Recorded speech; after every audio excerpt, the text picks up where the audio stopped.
नमस्कार, आप देख रहे हैं TV9 डिजिटल। आपके साथ मैं हूं सुरभि शर्मा और आज की इस खास रिपोर्ट में बात 8वें वेतन आयोग को लेकर देश भर में उठ रही बड़ी मांगों की।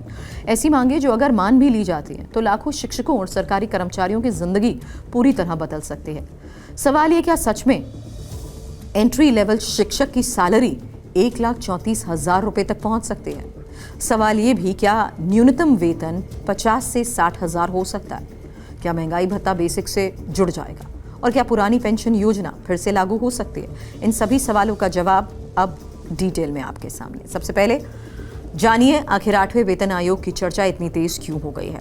भारत में हर 10 साल में वेतन आयोग बनाया जाता है। 7वां वेतन आयोग 2016 में लागू हुआ था और अब 2026 के आसपास 8वें वेतन आयोग की उम्मीद की जा रही है। लेकिन इस बार खास बात यही है, सरकार ने अभी आधिकारिक ऐलान नहीं किया, लेकिन कर्मचारी संगठनों ने पहले ही अपनी मांगों का पूरा ब्लूप्रिंट सरकार के सामने रख दिया है। अब बात करते हैं सबसे बड़ी और सबसे चर्चित मांग की। एंट्री लेवल शिक्षकों यानी लेवल 6 की बेसिक सैलरी को बढ़ाकर 1,34,500 करने का प्रस्ताव रखा गया।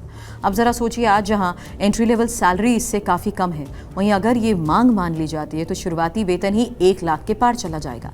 इसके साथ ही लेवल 1 कर्मचारियों के लिए न्यूनतम वेतन 50,000 से 60,000 करने की मांग रखी गई। मौजूदा स्ट्रक्चर के मुकाबले बहुत बड़ा बदलाव होगा ये। अब ये भी समझिए, वो फैक्टर जो सैलरी को सीधे सीधे बढ़ा सकते हैं, और वो है फिटमेंट फैक्टर।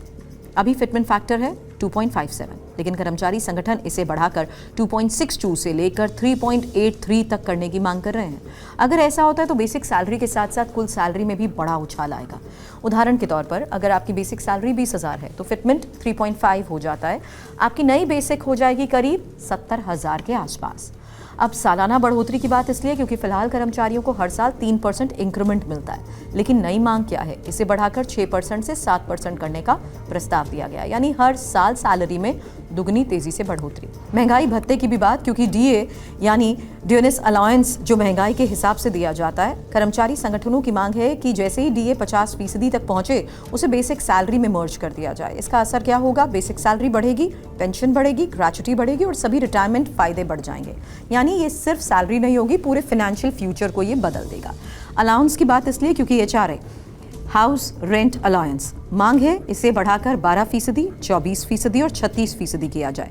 ट्रांसपोर्ट अलाउंस में बेसिक का 12 से 15% यानी न्यूनतम 9,000। चिल्ड्रन एजुकेशन अलाउंस अभी 2,800, प्रस्ताव 7,000 प्रति महीने का है। बढ़ोतरी खासतौर पर मिडिल क्लास कर्मचारियों को बहुत बड़ी राहत दे सकती है। और डिजिटल इंडिया के दौर में एक नई मांग भी सामने आ चुकी है, जहां हर कर्मचारी को 2,000 मासिक डिजिटल अलाउंस मिले, ताकि इंटरनेट, गैजेट्स और डिजिटल जरूरतों का खर्च भी कवर हो सके। छुट्टियों की बात, क्योंकि प्रस्ताव है 14 कैजुअल लीव, 30 अर्जित अवकाश और 20 मेडिकल लीव का। सबसे बड़ी बात यह कि रिटायरमेंट पर 400 दिनों की लीव एनकैशमेंट यानी जमा छुट्टियों का पैसा मिलना। बोनस और सुरक्षा की बात, जहां न्यूनतम बोनस 27,640, ग्रुप इंश्योरेंस 2 करोड़ तक, साथ ही 100% कैशलेस मेडिकल सुविधा की मांग रखी गई है। करियर ग्रोथ, जहां हर 6 साल में प्रमोशन, TGT से PGT बनने की अवधि घटाकर 6 से 7 साल। इससे करियर में तेजी आएगी और सैलरी भी तेजी से बढ़ेगी। अब सबसे अहम हिस्सा है रिटायरमेंट, क्योंकि ग्रेच्युटी सीमा 50 लाख, रिटायरमेंट उम्र 65 साल करने की मांग है। एक और सबसे बड़ी मांग, पुरानी पेंशन योजना यानी OPS। कर्मचारी संगठनों की मांग है कि NPS को हटाकर OPS लागू किया जाए। OPS क्या होता है, जल्द ये भी जान लीजिए। फिक्स पेंशन, जीवन भर गारंटी और सरकारी सुरक्षा, जबकि NPS मार्केट पर निर्भर करती है। यही वजह है कि OPS की मांग सबसे ज्यादा जोर पकड़ रही है। सवाल ये कि क्या सरकार ये सारी मांगे मानेगी?